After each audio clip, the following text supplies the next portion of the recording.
The story of the publication of Waking Lazarus is kind of interesting, I think, and it's something I do try to relay whenever I get a chance, just because I know there are so many people out there who want to write, who want to have novels published, and I think what happened in my case is maybe something to give folks a little bit of hope. When I always wanted to write novels ever since I was very young, since I was 12 years old, and I discovered Stephen King, actually.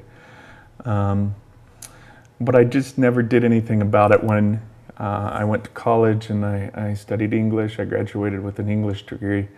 I got into the field of advertising, and certainly that was a very creative field and satisfied me creatively for many years. And I just didn't really, the fiction was always there in the back of my mind, but I didn't ever really pursue it.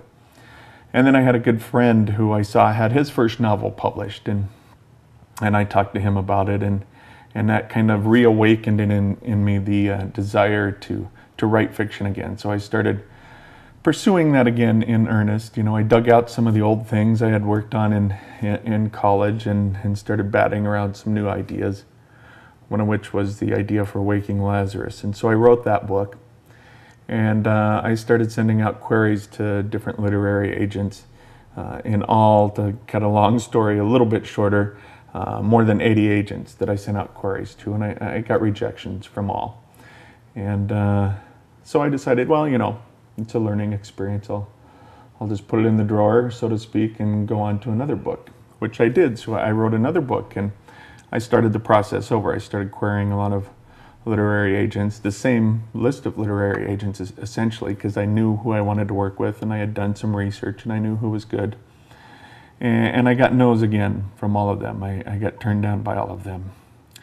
Well, in the meantime, I had started working on a third book, but by the time I had worked my way through rejections on the second round, I had really become frustrated with that whole process, and things really ground to a halt for me. I just stopped working on that third book because I was very frustrated by the fact that I wasn't making any headway on getting my fiction published. And I really just had to sit down in a quiet moment and think about what was happening in my life. And I thought, why am I making publication the be-all and end-all of everything? Because it really isn't.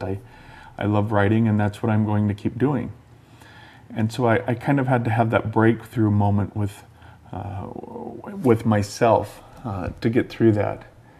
And 2 weeks later, I actually had an email from Dave Long, who's the acquisitions editor, one of the acquisitions editors for Bethany House Publishers, basically saying, I downloaded the first chapter of Waking Lazarus from your blog, and I'd be interested in seeing more.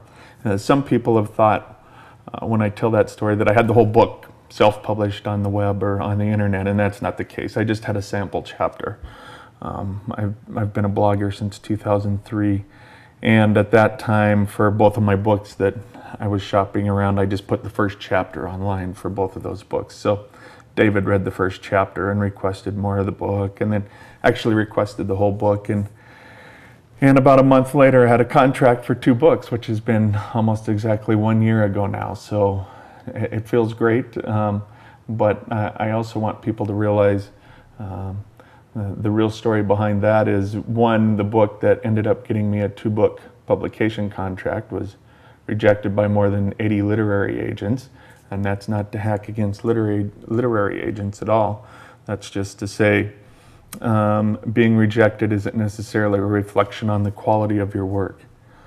But also, I think it's important to point out that I didn't get that contract until I had really come to a good place in myself about